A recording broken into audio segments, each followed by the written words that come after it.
¿cómo estás? Víctor Estrada del equipo de IALQuest. Te damos la bienvenida a un nuevo capítulo de Café Q. El día de hoy tenemos una persona, es un personajazo.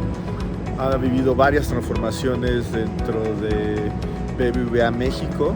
Le ha tocado vivirlo desde la parte de pasar del tema físico, análogo a digital. Le ha tocado la fusión de Bancomer en su momento en México con BBVA. Le ha tocado vivir este tema de transformaciones de organizaciones y obviamente con la palanca del tema Agile. De fondo tenemos Torre BBVA en Reforma en Ciudad de México. Es un placer para nosotros que Rubén ya nos diera un ratote de su tiempo. El muñeco, como lo conocen, muy famoso dentro del banco. Y nada, es una entrevista que vamos a tener que ver en dos partes de lo grande que fue. Nos faltaron muchos temas. Nos recomendó temas más de liderazgo, más de tema de cultura. Y se van a dar cuenta, va a hablar de muchas cosas que a mucha gente del tema de agilidad le va a causar ámpula. Pero es así, es un tema de organizaciones, es un tema de cultura, es un tema de personas, sobre todo un tema de lograr objetivos. Nuevamente, mi nombre es Víctor Estrada, Transformation Coach. Este es Café Q, una iniciativa de IALQuest. Mi querido amigo, platicábamos tras bambalinas, tenemos casi 5 años sin vernos, 4 años sin vernos, cuando salí de BBVA, estando en el Centro de Excelencia, fue la última vez que nos vimos.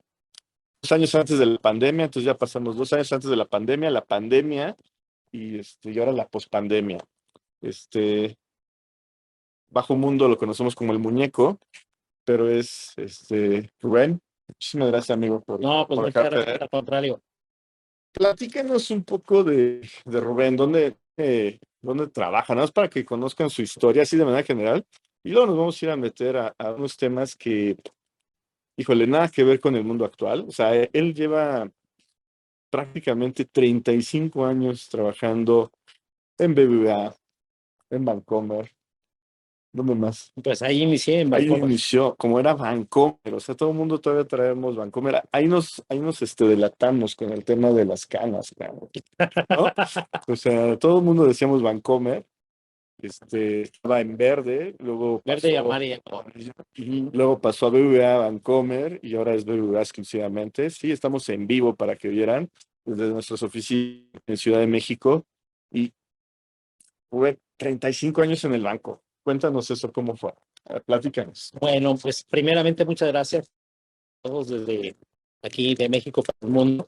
Y pues bueno, la verdad es que es algo muy, muy interesante. Agradezco mucho a Víctor esta invitación porque el compartir algo que parece que es algo muy normal para uno, para algunas otras personas tiene algún impacto y alguna enseñanza y de eso se trata.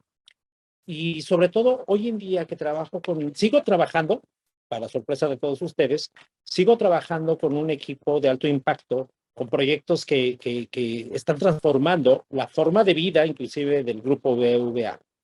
Y tengo en España, tengo gente de Colombia, que son diferentes culturas y que tienen mentalidad, o sea, son gente muy joven.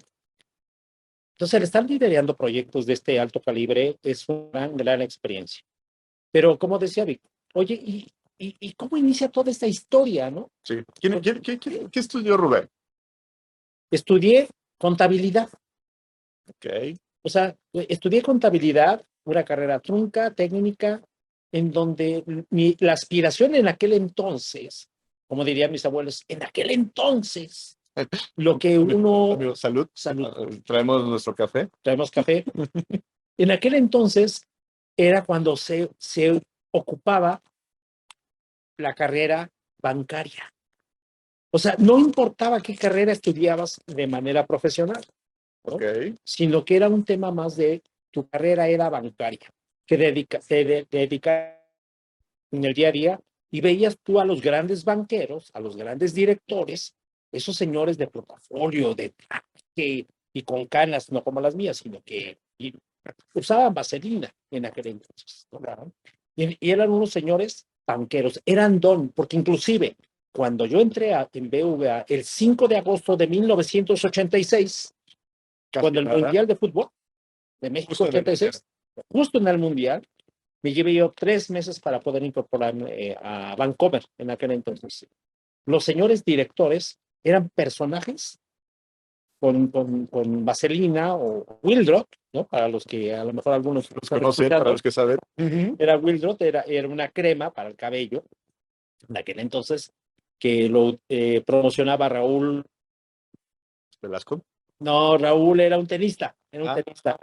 Osuna. No, Raúl Osuna. ¿Quién? Raúl Ramírez. Para que vean, estamos en vivo. ¿No? O sea, estamos con Raúl Ramírez. Y él fue pareja de Maritza Salayero, que fue una Miss Universo venezolana en aquel entonces.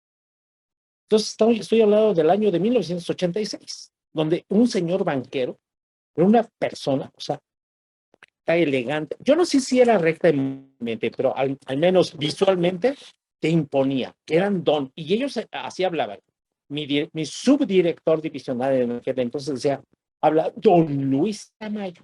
Era todo un personaje. Y era lo que uno aspiraba, a ser un gran banquero. Y esa era la carrera. Entonces, cuando uno estudias algo muy rápido porque tienes que entrar al banco. Entonces, entrar al banco y empezar a generar tu carrera. Y empiezas a generar tu carrera de manera muy sencilla. Grandes directores que empezaron de Office Boy, empezaron, o sea, con puestos muy bajos, porque así era como te ibas desarrollando. Y gracias a Dios, eso es lo que me ha llevado ahorita en la evolución en BVA. 35 años después. 35 años después. ¿Qué entraste a Vancomer y no tengo ditos amigos, sí que disculparnos. Disculpa, no nos alcanzó, en Café Q no nos alcanzó para platos, ni para otros extras, entonces pues ya saben que atrás están pasando las personas, pero así es esto. Entras a Vancomer y ¿qué puesto tomas? ¿Qué haces? ¿Cuál es tu rol ahí? Esa primera vez que pisas Vancomer. Estamos hablando de que llegaste a Centro Vancomer, que era todo una experiencia llegar al Centro Vancomer. Muy estrictos porque yo, un día antes de firma de mi contrato, como una semana, antes de que ya me incorporara, me voy a la estética o peluquería en aquel entonces, me corto mi cabello porque recordemos que en el 1986 el cabello era frondoso, copete, como si fuera nido de pájaros, muy voluminoso. Fui y me corté el cabello corto porque entraba yo a un banco. Cuando llego con el director, subdirector para firmar mi contrato, me dice nada más una recomendación, vaya a la estética o a la peluquería para que le recorten el cabello. De cortar el cabello hacía algunas horas. Entonces, era muy estricto en aquel momento. Me firmo mi contrato, me corto el cabello, ingreso en un puesto donde me prestó mi hermano un saco, porque también trabajaba en el banco, un saco con chaleco, pero de los que ya no utilizaba, porque ya estaban viejos, con un pantalón yo comprado, y ahí iba yo todo trajeado, y mi primer puesto fue ir a recoger en un montacargas las valijas que venían de las diferentes sucursales para el tema de remesas. Entonces, pues era remangarte y empezar a clasificar la documentación, porque empecé yo en el horario de la tarde, de las 3 de la tarde a las 10:30 de la noche, y empezar a clasificar documentación. Pero yo trabajaba en Vancomer, en el centro Vancomer, además, que es un edificio impresionante en Avenida Universidad 1200, Colonia Hawk. Casi, para que se vean que todavía lo siente sangre. Pasé ahí 29 años de mi vida, donde tuve grandes experiencias y donde era un monstruo. Te perdías adentro. Yo me llegué a perder porque yo estaba en la tarde, en la noche, cuando iba a dejar documentación a algún área de contabilidad, me perdía.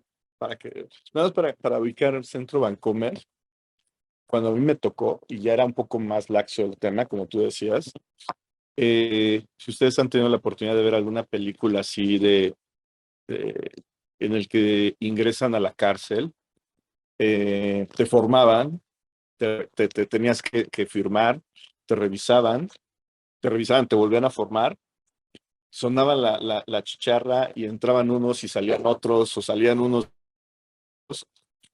eh, Tenía que estar documentado tu equipo de cómputo, cero disquetes, UCBs y todo eso. Y adentro, ¿no? Es como llegar a un mall, ¿no? En la parte del medio, una plaza impresionante, una explanada impresionante. No recuerdo, eran 5 pisos, si no mal recuerdo. 6. Y en la parte de hasta arriba, en la parte del central de la plaza, bueno, la explanada, y en la parte de arriba, transparente. Entonces, Era un domo. ¿cómo? Un domo. Entonces, eran circuitos, dos grandes circuitos, exterior y el interior, y era como estar en un mall hoy en día, ¿no? Ahorita vamos a platicar de eso. Muchas historias ahí que a mí me tocó escuchar de cosas que no puedes creer, y sobre todo cuando trabajas en informática. Pero bueno, ese era Centro Vancomer. Sigue siendo, porque todavía no lo tiran, o bueno, al menos yo no sé si ya lo tiraron, Hasta donde sé, la SEP se adueñó de las de las oficinas. oficinas. Bueno, todo un icono en el sur de la Ciudad de México. Pero bueno, clasificabas documentos. Publicaba documentos y vaya, o sea, era un reto porque el hit de trabajar ahí era tabular con unos equipos electromecánicos que eran de la marca Walter. Ok. Y entonces teníamos que recibir los paquetes de la sucursal. Ellos habían hecho un trabajo en sucursal y nosotros teníamos que comprobar. Se llama comprobación y trámite de remesas. Y era tomar cheque por cheque con la habilidad de, por un lado, estar pasando los cheques y por otro lado estar sumando. La destreza era poder cuadrar al final los lotes de documentos, porque eran lotes de documentos aproximadamente de 200, porque había una marimba donde clasificábamos los documentos, hacíamos lotes, cuando se llenaba el mayor, que era Banamex, el número 02, nosotros Bancomer éramos el 2, 17, Mercantil de México. Para que vean cómo lo trae todavía en la memoria. Lo tienes, y entonces lo clasificabas, y después ibas tú punteando por sucursal. Llegamos a tener en ese momento la sucursal 112, las Águilas, ¿no? Porque conforme iban abriendo sucursales en el área metropolitana, recibíamos valijas, clasificábamos y íbamos a tabular, lo repartía yo con los tabuladores. Los tabuladores era otro nivel. Yo era un simple repartidor, o clasificaba los paquetes que llegaban de las sucursales. Toma. Con liguitas, ¿eh? Entonces yo tenía aquí mis ligas, o sea, yo de traje, muy guapo, ¿no? Elegante, pero con mis ligas en las manos. Y entonces iba haciendo yo paquetes y les ponía allí el lote 1, el lote 2, el lote 3 y lo iba repartiendo. Después pasé yo a ser comprobador y esa era mi destreza, porque a mí me encantaba la sumadora. Y era una destreza porque tecleabas sin ver y aparte con velocidad y ser seguro y asertivo y competíamos entre compañeros para ver quién ganaba. Y mi supervisor, mi jefe de departamento, que era un as para poder tabular rapidísimo y al final, después de 200 documentos, checaba. Le dabas la tecla de checar. Veías el monto de la sucursal y del tuyo, hasta centavos. Y si había algo, un error, le llamaban, tienes una pata. Y la pata era un error. Y a los nuevos los mandaban por las. Y la máquina sacapatas era la novatada. Te vas al otro departamento para que te presten la máquina sacapatas. Ya venía el pobre, me presta la máquina sacapatas, ya iban con la máquina sacapatas, con cola de burro y demás, o sea, no se daban cuenta, era toda una historia, porque era la novatada. Nunca me la aplicaron, gracias a Dios, y no hay quien pueda mentir porque ya no existen más que yo. Número uno. Y la verdad, una gran experiencia, porque entonces el reto era competir con el de departamento en la tarde. Recordemos que estaba yo en la tarde, porque todo lo que operaba en la mañana llegaba por la tarde, porque habían rutas que iban llegando y los íbamos procesando para hacer intercambios en la noche a las 9:15 en San Antonio Abad. Ahí se juntaban todos los bancos a hacer documentos, toma, porque se llamaba comprobación y trámite. Entonces, lo que recibías de Banamex, se lo entregabas a Banamex y tú recibías los de Bancomer y al final tenías que venir a recibirlos, a comprobar los documentos y después empezar a todo este tema de comprobación. Ese jefe de departamento que era sumamente hábil, porque por algo era jefe de departamento. Hoy en día tengo relación con él después de 35 años y es mi compadre. Mi compadre Fernando Trejo. Y competía con él y apostábamos una coca. Y fui de los jovencitos, porque todos ya estaban grandes y eran rucos del banco, en donde yo competía con él y era de los pocos que íbamos más o menos a la par. Mi habilidad de poder sumar, ¿no? Mi habilidad manual, o sea, fui excelente adolescente, me llevó a tener éxito en el banco. Esa parte. Esa parte. ¿Cuánto tiempo duras en todo este tema de la comprobación? Aproximadamente fueron 3, 4, Ok, y en esta jornada vespertina, ok. porque después empezaron a llegar las computadoras en Vancomer. ¿Qué año es eso? Vancomer. ¿Qué año era eso? Estamos hablando que después del Mundial, o sea, aproximadamente en el 89, 90, 90, ok, en el año, entrando a los 90. ok. Ahí es donde sufres como tu primera gran transformación, dejar la parte manual, analítica y empezar a utilizar el equipo de cómputo. Porque llegó la primera máquina Ok, a la división operativa de bancario. ok, Era una división de bancario donde existíamos aproximadamente como 2,000 personas. casi nada, 2,000 Casi nada. personas. En una división, el responsable no era un director, era un director divisional, subdirector, y era el don Luis Tamayo, en donde las asistentes eran más importantes que el mismo subdirector, ¿no? Porque para llegar con él era impresionante. Oye, tipo, para nuestros escuchas, ahorita que estás platicando eso, tipo Mad Men, ¿no? Y todos con su drink, las señoras con su taco. Pero impresionante, ¿no? Eran más importantes que las propias esposas, ¿no? Uf, ok, Entonces, esta parte de la división operativa de bancario tenía 2,000 personas aproximadamente, pero en diferentes turnos, que ahí se llevaba a cabo todo el proceso de cheques, ok, remesas. Y los cheques era validar que cada cheque que llegaba a la sucursal, había personas en la madrugada de color amarillo, porque ellos tenían años trabajando de madrugada, ok. donde con microfichas validaban la firma del cliente. Oh, wow. Hacían pruebas de agua para ver si el cheque era, veían si tenían fondos. Todo era un proceso fabril. Ahí empieza el mundo de la reingeniería de procesos, Ok, porque empezamos a hacer procesos fabriles. Entonces, yo no sabía qué era eso, pero pues como era de los que empezaron a manejar las computadoras, pues empezamos, vengan a su reina. empezamos a dejar las máquinas de escribir, perdón, las máquinas de escribir que hacíamos las estadísticas para meterlas en Lotus.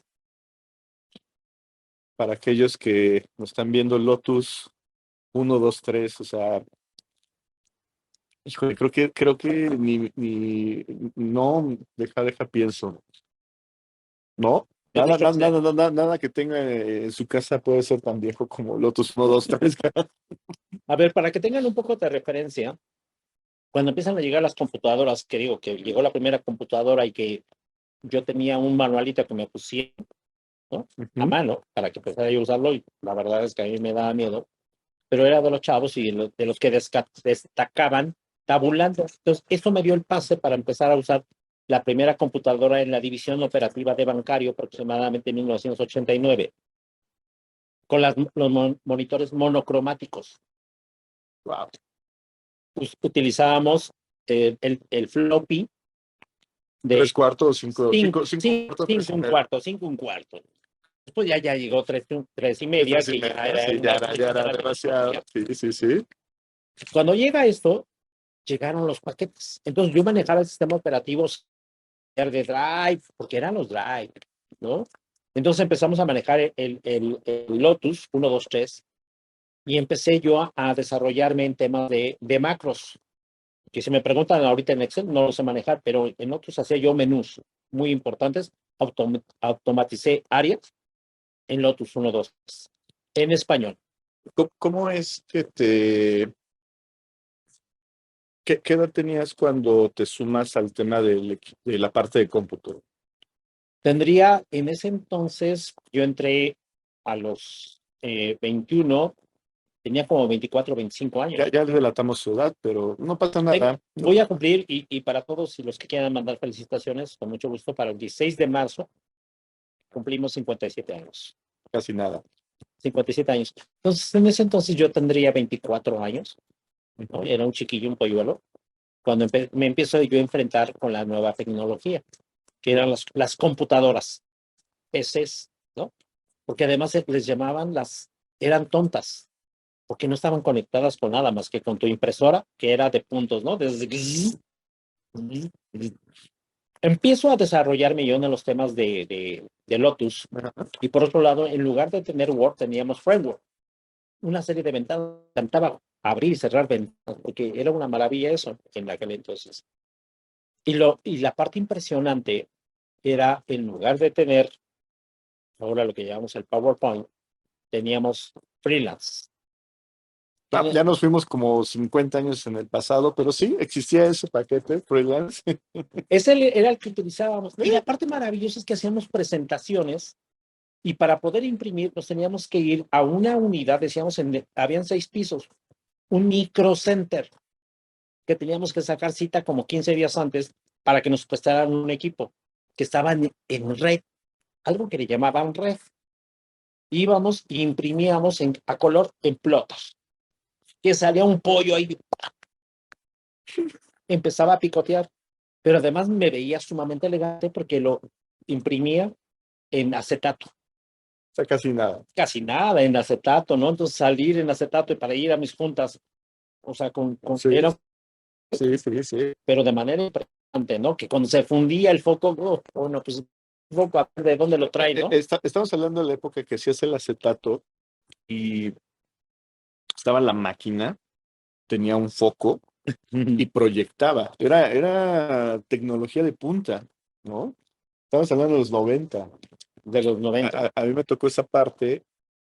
Había un dispositivo que era de los primeros dispositivos. Yo estaba en la universidad, que estaba la máquina del acetato y luego estaba otro dispositivo que ponías encima, que conectabas con la computadora y proyectaba. Eso era tecnología de punta.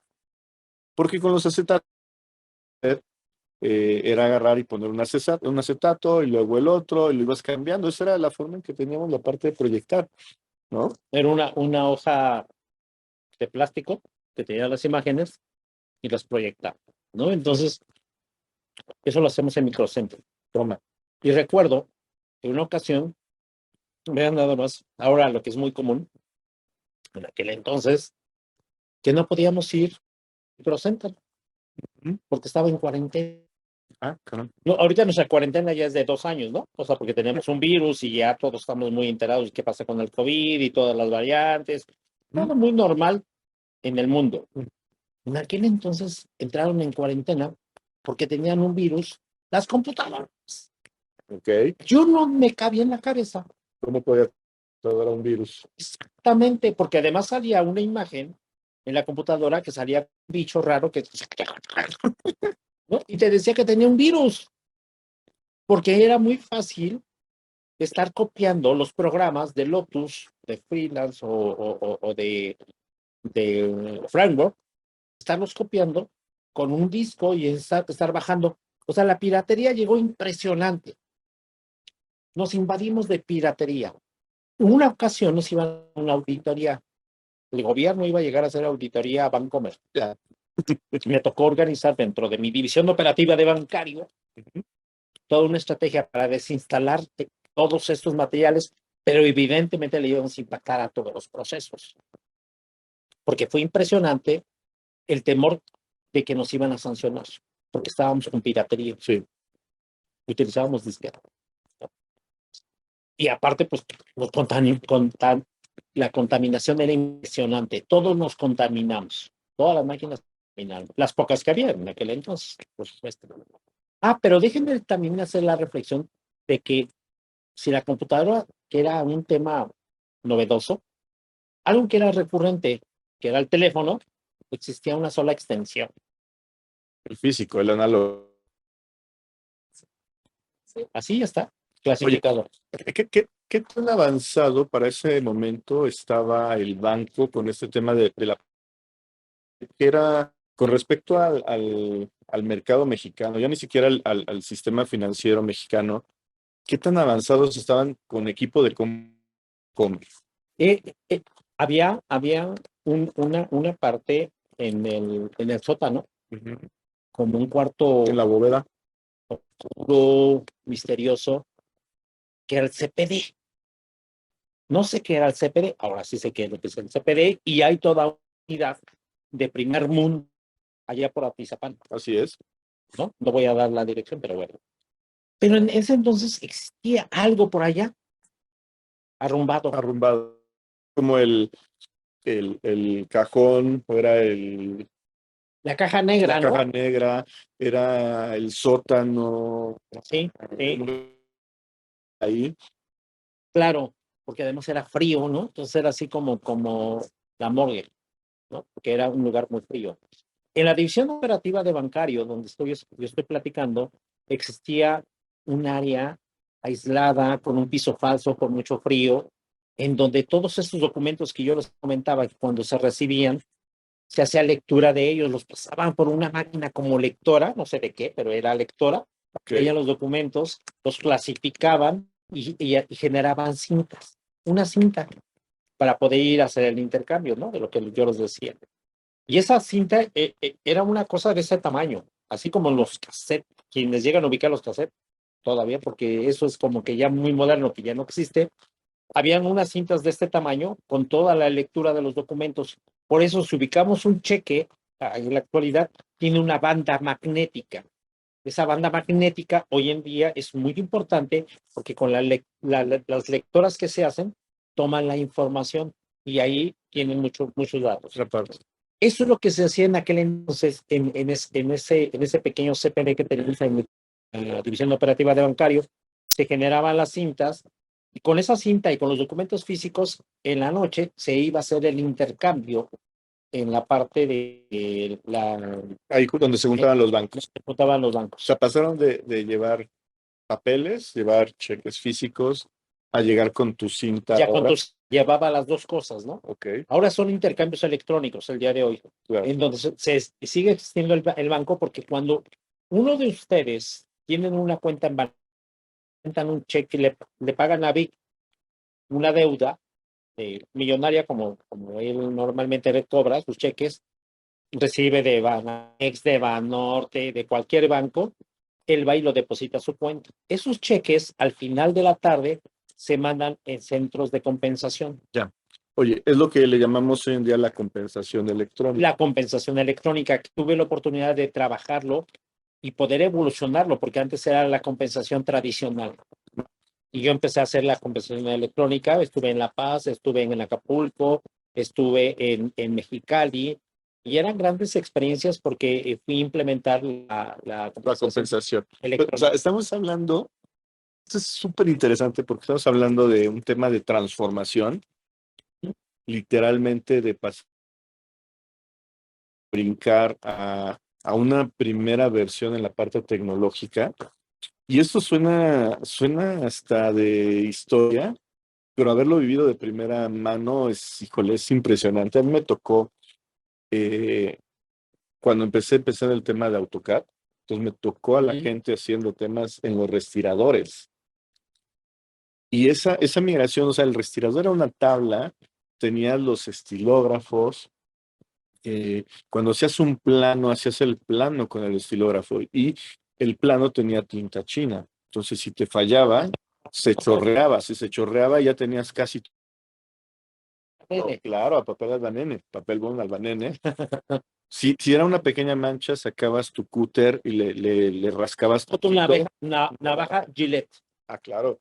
Pero estamos hablando de un momento bien trascendental porque estás haciendo el brinco de la parte análoga a la parte, empezar a hacer la parte digital. ¿Cuántos años más estás en ese tema de la división operativa de Bancomer? En la división operativa de bancario, que fueron a los 4 años aproximadamente, que cuando empezó a llegar la tecnología, todo era electromecánico. Ok, Como yo fui de los chiquillos que empezó a utilizar lo que les decía, ajá, llegó un momento en donde me pidieron que capacitara a la gente de estos 2000 un buen grupo para poder el uso de las computadoras. Ok.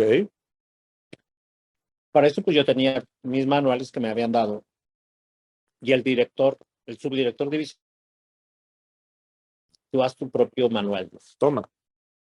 Entonces yo empiezo a generar en Framework mi material, porque era lo que es el Word. Ok. Genero mi material, los engargolaba. No sé si... Engargolar. ¿Qué es engargolar? Sí, ya tenemos que sacar un glosario de esta sesión. ¿Qué sería un engargolar? ¿Cómo se los podemos platicar hoy en día? Pues es como que hoy en día lo que tenemos un libro y que está pegado, o sea, que tiene un forro y que está amarrado por un algo, ¿no? Tenía un gusano. Claro. Y de ese gusano, pues había una maquinita donde perforábamos. Sí, claro. Después metíamos el documento para que pudiera tener era como que el brazo del documento, ¿no? Uh-huh. Y poder utilizar. De eso nos encargaba yo, tenía yo el material de pastas, gusanos, precisamente la máquina para colar. Entonces yo lo diseñaba, lo imprimía y lo repartía con mis alumnos. Mis alumnos, si yo era un como de 20, 25 años en ese entonces, lo repartía con gente que tenía 40, 50 años en el banco, ¿no? De color amarillo, porque recordemos que había gente en la noche y madrugada, que toda su vida habían sido vampirescos. Ya. Y entonces al capacitarlos, y les voy a platicar una experiencia, cuando di capacitación e introducción a micros, así se llamaba, introducción a micros, se sentaban las personas en una computadora, las juntaba yo en la tarde, noche, estaban sentaditos con su era el primer enfrentamiento con un ente raro que se llamaba computadora. Ok. Entonces, yo como buen instructor y joven en aquel entonces, si estaban en el sistema operativo para poder conocer o para poder entrar a Lotus, a Lotus o el framework, les hacían una pregunta al sistema operativo: ¿quieres salir? ¿Quieres entrar? Y la respuesta era un S diagonal N. Y la respuesta era, díganle que sí. Y entonces les digo, díganle que sí. Y le decían que sí. Le decían que sí. Literal. Y yo les decía, no, Sape. denle enter. Y en verdad, eran personas mayores, estoy hablando de 40, 50 años ya grandes. Sí. Yo tengo 57 y yo no me siento mayor. En aquel entonces sí, para enfrentarse era el choque cultural brutal. El mindset, cambio de mindset fue impresionante, muy cabrón. El dar el enter era como apretar el botón y detonar la guerra Rusia contra Ucrania. ¿No? Fíjate que dices eso, y a mí me tocó mucho eso, estaba también muy joven. Era un don, porque no solamente era aprender la computadora, era aprender la computadora y aprender el programa. Así, claro. Entonces era un doble choque brutal, porque tú estabas acostumbrado a hacer las cosas a mano. Claro. Entonces que ahora te dijeran que primero tenías que aprender un sistema de computadora, un aparato, y luego tenías que aprender un programa, ese era el choque que la gente le costaba. Lo que yo recuerdo y lo tengo súper presente, el AutoCAD siempre se ha manejado con el mouse, con el ratón. Entonces la gente agarraba el mouse así, como si se fuera a romper, así lo movía. Y después de 2 semanas de entrenamiento, yo siempre les decía que parecían choferes de microbús, porque entonces estaban así y agarraban el mouse así con una mano, ¿no? Entonces el AutoCAD se trabajaba de 2 maneras, o sea, de una mano agarrabas el mouse y la otra es por lo que tú decías, pero agarraban cierta maña que terminaban como microbús, ¿no? O sea, por un lado aquí agarraba y por el otro lado estaban manejando. Así era lo que sucedía. Pero resulta de que hay un tercer elemento. El primero ya bien lo mencionaste bien. Uno es encender la máquina. ¿Ya? O sea, porque había gente que se espantaba porque no encendía su máquina. ¿Y cuál creen que era el problema? Que no lo conectaba. No lo habían conectado. No lo había conectado, en verdad. Y levantaban reportes porque no encendía. Oye, no prende mi computadora. No prende mi computadora. Oye, ¿ya la conectó a la luz? Exacto. Y eso era uno de los temas muy, muy comunes. Es históricamente un tema de estrés emocional. ¿Cuál, con esta anécdota que estás platicando, sería el símil hoy en día con tus hijos, que tenemos hijos más o menos jóvenes?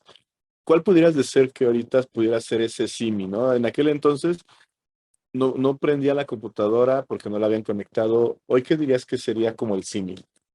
Yo lo relaciono mucho con el tema de que en nuestro día a día, ¿eh? O sea, cualquier duda, pregunta, edad de algún artista, de un político o algo así, Ujú. el sentido común, porque ahí utilizábamos el sentido común, pero no era tan común, ¿no? Ah, Prende ok, la máquina. ok.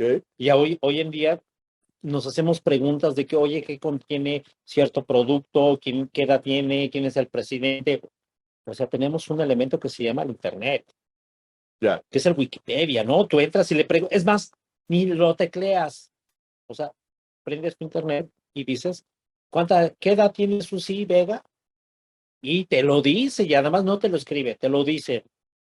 La información de Susi Vega es que tiene 20 años, ¿no? Entonces, eso que parece tan común, no necesariamente para todos lo es. Y eso pasaba en aquel entonces, Era como ciencia ficción. ficción, para muchas personas, ¿no? Claro. Ahora vemos que ya los jóvenes ya lo vienen bien. Sí, hoy tu ciencia ficción es estar conectado en el metaverso y estando bien. Ah, el metaverso, que ese es otro. Ahorita lo vamos a ver, ahorita. ¿Cómo vamos a esos tres elementos que yo decía? El primer elemento es enciende tu máquina, Ajá, que era enfrentarte con una nueva tecnología. ok. Número dos, empieza a entrar al software, Ujú. porque empezaron a hablar del hardware, del software, y entonces entienden al software, programa y empezar a manejar. Y si lo lograbas era una destreza, que eso fue mi éxito dentro de Vancomer, empezar a manejar los software. Y un tercer elemento muy importante, que inclusive lo teníamos así como que nuestra caja de seguridad, y era nuestra caja de disquete. Claro. Nuestra caja de disquete de 5 1/4 o de 3,5 pulgadas. O sea, así chiquitos o un poco más grandotes. Claro, y mientras más chiquito, más potente. Claro. Al revés de lo que ahora pasa, ¿no? Que más Claro. grande, más potente. Bueno, pero Esa es otra historia. es otra historia. Pero entonces, esto era muy importante porque era la forma, como hoy en día que tenemos nuestras en los disquetes, administrar la información. Claro. Y cómo la respaldabas para que no se te contaminara.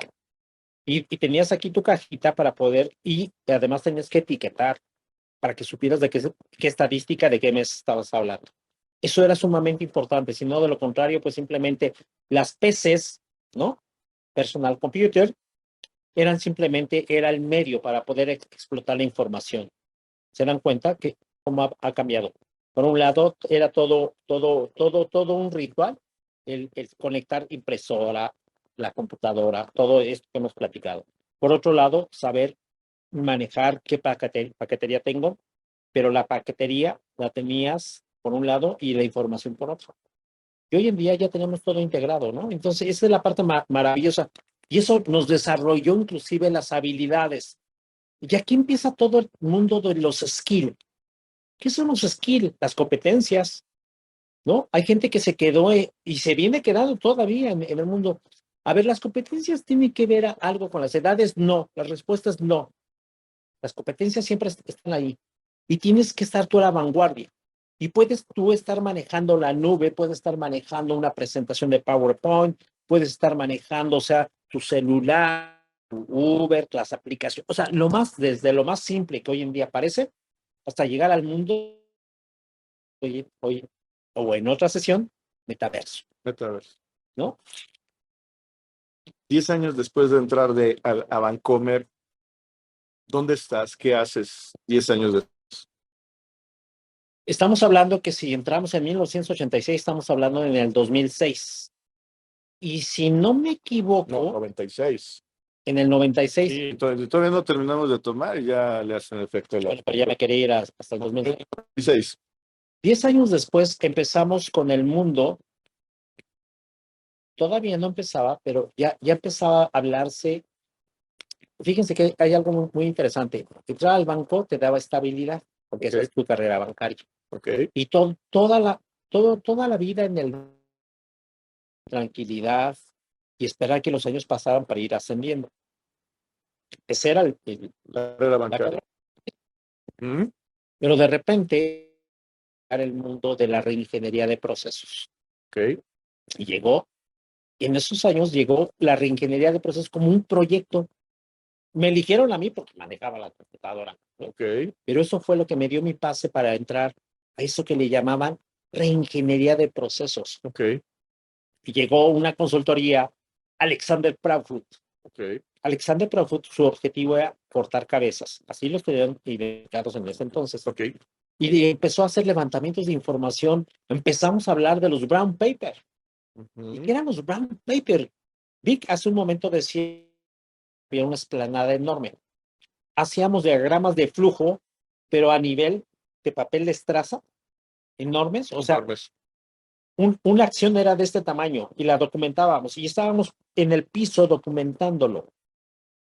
De tal manera que la gente experta de cheques o de cualquier área las llevaba con los consultores a que nos platicaran el proceso y empezamos entonces a documentar esos. Vale.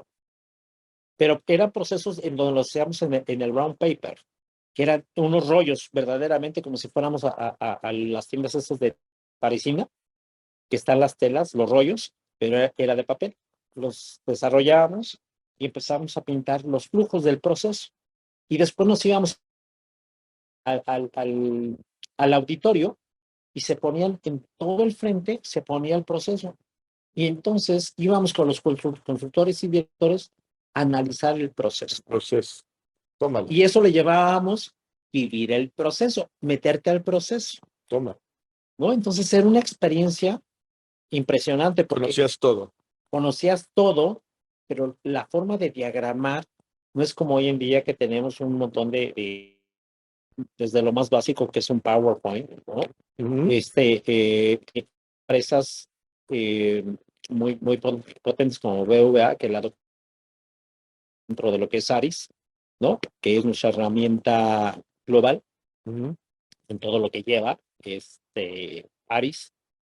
Y en ese entonces, pues era así en cartulinas y cortando los cuadros, documentarlos, irlos pegando, Ujú. marcador y irlo viendo en el piso. Ahí movíamos lo que hoy en día podemos hacer digitalmente, mover una Digitalmente. actividad.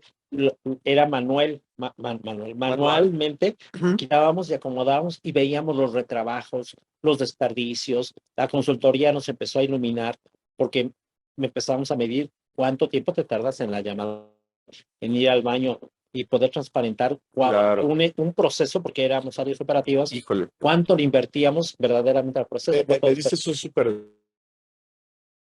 Tiempos y movimientos. Ese Es que, híjole, yo estudié ingeniería industrial y hacer eso era impresionante. era un arte. Claro, es un arte. Traes el cronómetro y estabas viendo, lo simulabas y a partir de ahí querías hacer las cosas, que eso era regresarse más de 50 años en el pasado, que fue lo que hacían a principios del siglo pasado o cuando fue la primera revolución, que eso, o sea, está a sacar los tiempos y movimientos. ¿Qué tan avanzado están con el tema de los reprocesos y de la reingeniería en ese momento? O sea, era impresionante, porque había un área que se llamaba organización, pero estaba más focalizada al tema de las estructuras, ¿no? Pero a los procesos no se les hacía caso. Los Ok. procesos eran por siempre, así se hacían, Ok. y documentados de la misma manera. ¿Por qué lo haces? Porque pues, así siempre me han dicho. Ujú. Cuando empiezas a documentar, a transparentar en pasos lo que se hace, revelas muchas ineficiencias.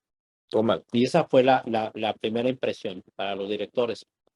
Y me parece que ahí empezó la revolución de lo que hoy en día todavía seguimos viviendo de la transformación.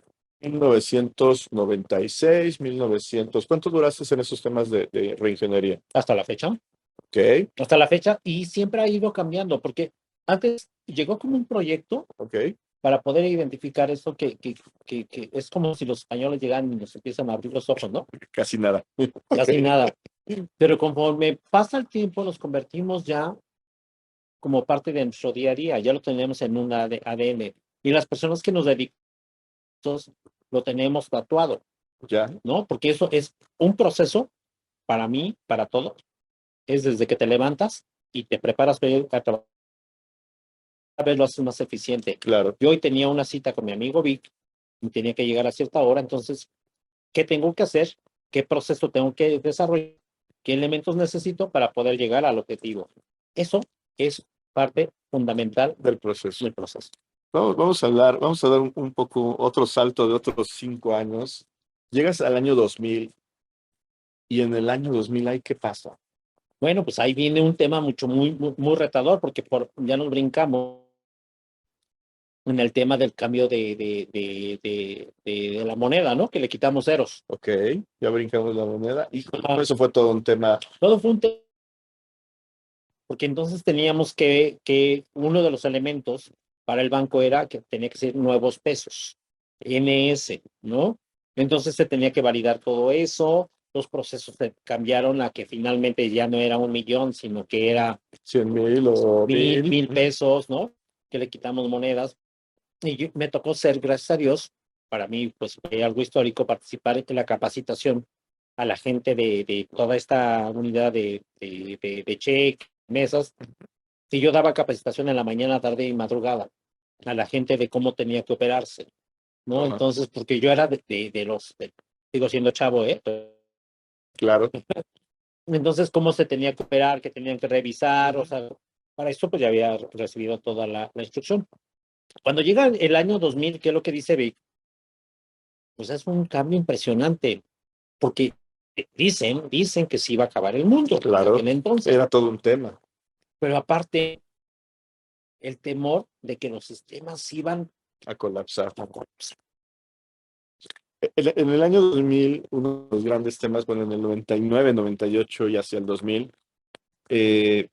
para entonces el equipo de cómputo ya tenía casi 50 años en el mundo y nunca se imaginó eh, eh, que es Alan Turing, cuando diseñó este tema de la parte de cómputo, inicial. Entonces, pues, con que manejáramos dos cifras en la parte final de un tema de la fecha era más que suficiente, pero cuando llegamos al año 2000 ya habíamos brincado, entonces en ese instante los demás no estaban preparados. Y eso a nivel de todas las organizaciones era un caos, porque se iban a colapsar los sistemas. Sí, era el fin del mundo, se colapsaban los sistemas. Estamos hablando que en ese momento las organizaciones ya estaban, si bien no súper tecnificadas o sobre la parte de cómputo, Ya la ya computación la, estaba más ya la penetrada. computadora era la parte del ADN, ¿no? Entonces, quitarles esa parte era como arrancarles un riñón y parte, ¿no? O sea, era todo un tema. Y fíjense que ahorita, como comenta Vic, no era un tema porque era desde lo más simple, donde mis estadísticas que yo manejaba de una división, la fecha de control era primero de 01 12 99, ¿no? Que de repente, pues, del 99 íbamos a pasar al 00. 0-0. ¿Qué onda? Eso le causaba un conflicto al equipo. Y eso impactaba desde lo que era mi PC individual, lo que le llamaban las máquinas tontas, hasta el mainframe, Claro. ¿no? Que era el cerebro que controlaba toda la operación del banco. Entonces, hacer ese cambio de esos espacios, esos bits, bytes y toda esa composición tecnológica que se tiene, que son 1024, ¿no? Que son 1024 lo que es la clasificación para llegar. Hoy en día manejamos gigabytes, Terabytes. terabytes manejamos en nuestros aparatitos. En aquel entonces estábamos ahí sufriendo por unos bytes. 128. 1024 lo ibas multiplicando, ¿no? 1024 se iba extendiendo. Pero todo eso que ocupa espacio era nada más para el año 2 campos, ¿sí? Y de repente teníamos que pasar a 4. Y eso era verdaderamente, fue un trabajo de muchos meses para poder llegar y enfrentar el fin del mundo. Otra vez reingeniería. Otra vez la ingeniería, otra vez la transformación. La misma tecnología nos empieza a empujar a cambiar nuestra forma de ser y de hacer las cosas. Después del año 2000, ¿cuál es tu siguiente red fuerte dentro del banco? La parte de la reingeniería, Okay. porque empiezo a hacer ya un día a día. Ok. ¿no? Entonces ya empieza a ser, como que empieza a dejar de ser la moda, ¿no? Porque habían cosas que llegaban como moda. Y por ahí llega algo que le llamaban las neuronas artificiales. Toma. Y entonces nosotros teníamos dentro del área de operaciones un concepto que le llamábamos el PDO, se llamaba el PDO, y lo hacíamos por medio del Excel, porque ya manejábamos los Exceles. Ya habían brincado de tecnología. Ya habíamos brincado. Pero ¿por qué era el PDO? Porque era el pronóstico de operaciones. Tómala. Y entonces empezábamos a ir a utilizar los datos. Ahora ya ¿no? Claro, Big Data, la parte de Machine Learning y todo eso. Ahora ya lo definimos bajo ese concepto, pero en aquel entonces llegaron unas personas del TEC de Monterrey hablando de que las neuronas artificiales y que era hacer predicciones de lo que podía pasar en el futuro de acuerdo a la historia, y así como que todos nos quedamos, no manches, qué impresionante. ¿De qué hablan? Pero era aprovechar nuestro Todo pasado. Y eso es lo que hacemos hoy en día, Claro. nosotros que estamos maduros. Si vamos evolucionando, es porque estamos aprovechando el pasado. Y eso es lo que hacen las máquinas hoy en día. Y en ese entonces era lo que sucedía. ¿Qué año era ese? Cuando tú Pues aproximadamente entre el 2000. Ok, eran los primeros indicios de la parte de los datos, de analítica, business intelligence, o como queremos llamar. Pero era como, no estás hablando de términos muy sofisticados, pero en aquel entonces era rescaten la historia, porque antes la historia era nuestro papelito. Claro, esta parte. Sí, recuerda que era el papel. Ya empezamos a tener algunos archivos y si los vas juntando, los vas consolidando con algunas macros, pues ya te va dejando un poco de información. Entonces llegó alguien más inteligente, ¿no? Como ese tipo de instituciones, neuronas artificiales para vender.